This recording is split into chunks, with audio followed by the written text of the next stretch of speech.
warahmatullahi wabarakatuh. Saya di sini sebagai ketua kelompok untuk matkul probabilitas dan statistika. Untuk saat ini kita bersama teman saya. Saya Jonathan Putra Harjo dengan di belakang 113. Kita hari ini akan melakukan presentasi tentang menganalisis pengaruh kualitas sistem, kualitas informasi, dan kualitas layanan Spotify terhadap kepuasan pengguna. Oke, tanpa basa-basi kita akan lanjut ke latar belakang. Oke, latar belakang di kegiatan ini kita itu mencari sebuah pendapat tentang pengguna Spotify di sekitar kita, misalnya teman kita, saudara kita, atau teman-teman yang di lingkungan kita. Nah, itu kan saat ini Spotify atau musik itu sebagian dari kehidupan kita sehari-hari. Dan juga itu saya mendapatkan sebuah website tentang berita. Kalau berita dari Kontan itu kalau 90% penduduk Indonesia saat ini itu menggunakan Spotify, dan itu sebagai latar belakang kita. Nah, mengapa kita mencari pengaruh kualitas sistem, kualitas informasi, terus sistemnya bagaimana, terus pelayanan, terus habis itu kepuasan pelanggan. Nah, itu dan saat ini kita sudah mendapatkan sebanyak 120 responden yang kita sudah memenuhi beberapa kriteria, sebanyak 20 pertanyaan. Terus habis itu kita juga menggunakan skala Likert dari tidak setuju, sangat setuju, dan tidak sangat setuju. Dan selain itu kita menggunakan dua tahapan, yaitu CFA, Confirmatory Factor Analysis, dan EVA, yaitu Exploratory Factor Analysis. Oke, yang pertama yaitu kita akan menguji pada bagian KMO, yaitu Kaiser Meyer Ohlin Measure. Kita mendapatkan sebuah nilai sebesar 0,822. Itu sudah melebihi batas dari kalau uji yang kita saat ini lakukan itu sudah layak untuk digunakan, yaitu sebesar 0,5. Jadi itu lebih kecil daripada 0,822. Nah, habis itu kita juga menggunakan Bartlett test, itu sebesar yang kita punya itu 0,001. Nah, itu tuh sangat layak untuk kita lakukan selanjutnya, karena pada Bartlett test itu batasnya sebesar 0,05. Dan itu menjadi sebuah tanda kalau misalnya data kita itu sudah siap untuk melakukan pengujian selanjutnya. Oke, selanjutnya kita akan menguji yang namanya uji faktor komunalitas. Nah, itu tuh kegunaan itu adalah untuk mengukur sebuah pertanyaan yang kita tadi sampaikan sebanyak 20 pertanyaan, itu apakah menyambung untuk selanjutnya. Dan di sini kita bisa melihat uji komunalitas kita itu yang paling tinggi yaitu 17. Pertanyaan 17 yaitu sebesar 0,643, dan yang paling kecil yaitu pada pertanyaan 4 yaitu sebesar 0,409. Untuk batas yang paling besar, yang paling kuat itu sebanyak 1,0000. Nah, itu berarti menandakan kalau pertanyaan 17 itu sangat kuat dibandingkan dengan pertanyaan 4 yaitu 0,409. Itu menandakan dia sedikit lemah dibandingkan pertanyaan lainnya yang di atas pertanyaan 4. Oke, selanjutnya yaitu kita menentukan jumlah faktor agent value sebanyak lebih dari 1. Nah, kita di sini menemukan bahwa komponen dari 1 sampai 6 itu memenuhi kriteria untuk lebih dari 1,0 sekian. Nah, yang berarti itu adalah suatu komponen yang kuat dibandingkan dengan yang 7 sampai 20. Itu bersifat lemah karena itu di bawah 1,0.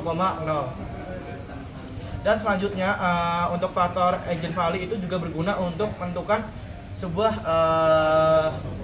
diagram script plot yang nantinya akan mengetahui bagaimana visual dari faktor agent value yang berada di tabel ini. Oke, ini adalah diagram garis yang berasal dari scriptplot. Nah, di sini kita mengetahui kalau yang komponen pertama itu sangat tinggi dan yang kedua itu sangat mendasar. Itu karena itu sebuah penurunan yang tajam dari pertanyaan 1 ke pertanyaan 2. Terus setelah itu kita akan melihat itu banyak penurunan di 2 sampai 20. Nah, itu sebenarnya itu normal karena di sebuah penelitian itu kalau misalnya data itu malah tren naik, itu malah dipertanyakan bagaimana data yang didapat itu bagaimana. Terus menurut saya yang di sini itu sudah melewati yaitu data yang asli, jadi data yang benar. Jadi trennya itu turun dari atas ke bawah. Oke, selanjutnya yaitu rotasi faktor komponen matriks. Kita di sini itu kita mengganti pertanyaan dari 1 sampai 20 itu menjadi 4 bagian. Jadi pertanyaan 1 sampai 5 itu di komponen 1 kualitas sistem, pertanyaan 6 sampai 10 itu di kualitas informasi, terus yang ke nomor 11 sampai 15 itu di komponen 3 yaitu kualitas layanan, dan yang terakhir itu di pertanyaan 16 sampai 20 itu di kepuasan pelanggan. Oke. Sekarang di komponen yang satu dulu yaitu kualitas sistem, itu kita bisa melihat bahwa pertanyaan 7 itu mendekati nilai maksimum yaitu sebesar 0,733, yaitu sangat kuat dibandingkan dengan yang lain-lainnya. Jadi faktor yang pertanyaan nomor 7 itu sudah bisa dibilang itu pertanyaan yang paling relevan terhadap teman-teman kita yang mengisi GIFOM. Setelah itu komponen yang kedua yaitu kualitas informasi. Di sini yang paling besar itu sebesar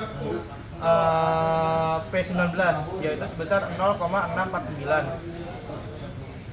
Oke, setelah itu kita dilanjut ke komponen yang ketiga yaitu kualitas layanan. Yang di sini itu yang paling besar itu sebesar 0,637 itu di pertanyaan angka 6. Dan yang terakhir komponen 4 kepuasan pelanggan yaitu ini hanya ada 3 karena yang sangat relevan yaitu cuma ada 3 yaitu P8, P2 dan P20. P8 itu memiliki nilai yang paling tinggi di antara ketiganya itu sebesar 0,692. Untuk rotated komponen matriks ini yang paling aman nilainya itu di atas 0,4. Jadi yang di bawah 0,4 itu akan dibuang atau tidak diperlihatkan di tabel ini. Baik, saya akan menjelaskan bagaimana matriks transformasi komponen ini. Seperti yang diketahui, matriks transformasi komponen adalah dibuat untuk agar mengetahui hubungan antara variabel dengan komponen-komponen yang sudah kami sebutkan, yaitu 4 yang tadi. Lalu seperti yang dilihat pada tabel, pada indikator komponen 2 dan 4 akhir ini memiliki korelasi yang paling tinggi yaitu 0,977. Lalu diikuti dengan komponen 1 akhir dan 3 akhir yang masing-masing adalah 0,881 dan juga 0,738. Baik, selanjutnya saya akan menjelaskan Cronbach alpha dalam 4 komponen ini. Perlu diketahui Cronbach alpha adalah di sini kita untuk mengetahui bagaimana keratan masing-masing variabel dalam satu komponen. Seperti yang terlihat dalam kualitas sistem dan juga kualitas informasi, ini menunjukkan hubungan antara variabel-variabel ini sangat erat karena Cronbach alpha-nya yaitu di atas 0,7, yang itu berarti adalah sudah cukup baik. Lalu yang ketiga adalah kualitas layanan 0,6, ini menghampiri kualitas yang cukup baik, namun masih beberapa ahli itu seperti Ghazali masih memperbolehkannya. Lalu yang terakhir adalah kepuasan pengguna, yaitu ini yang paling kecil yaitu 0,37. Namun ini jika perlu diperlihatkan lagi, ini cukup bisa ditolerir karena jumlah variabel atau item di dalam komponennya yaitu sangat sedikit, yaitu 0,3. Baik, setelah ini kami melakukan pengujian pada goodness of fit yang seperti ditunjukkan pada tabel, yang diperoleh nilai G-square sebesar 0,388913 dengan tingkat probabilitas sebesar 0,000. Ini masuk menghasilkan hasil yang signifikan ya, yang berupa di atas 0,005. Lalu yang mengindikasikan model belum perfect fit secara statistik, namun hal ini wajar karena terjadi uji G-square sangat sensitif terhadap di beberapa variabel yang cukup banyak. Seperti kami mengambil 120 responden itu masih banyak. Baik, seperti yang dalam tabel yang kami tampilkan, kami mengambil patokan berdasarkan kriteria yang dibuat dalam jurnal yang dikemukakan oleh Rama Fitro, yang menyatakan suatu item dinyatakan valid apabila memiliki loading faktor di atas 0,5. Nah, hasil analisis pada tabel ini membuktikan bahwa variabel kualitas sistem, kualitas informasi, dan juga kualitas layanan melampaui standar tersebut yang dengan signifikan. Nilai loading yang diperoleh bergerak di interval adalah 0,803 sampai 0,925 yang mengindikasikan valid dan konvergen ini cukup kuat. Baik, berdasarkan hasil perhitungan pada tabel yang kami tampilkan saat ini dapat disimpulkan bahwa syarat validitas terpenuhi untuk semua variabel karena nilai AV konsisten berada di atas 0,5. Variabel kualitas pelayanan, kualitas sistem, dan juga kualitas informasi menunjukkan performa pengukuran yang sangat kuat dengan nilai berturut-turut 0,787, 0,766, dan 0,72. Di sisi lain, kepuasan pelanggan memiliki nilai AV terendah yaitu 0,511. Walaupun demikian, angka ini masih disebut cukup aman karena sudah memenuhi standar validitas yang ditetapkan. Sekira itu saja presentasi dari kami. Kurang lebihnya mohon maaf. Wassalamualaikum warahmatullahi wabarakatuh.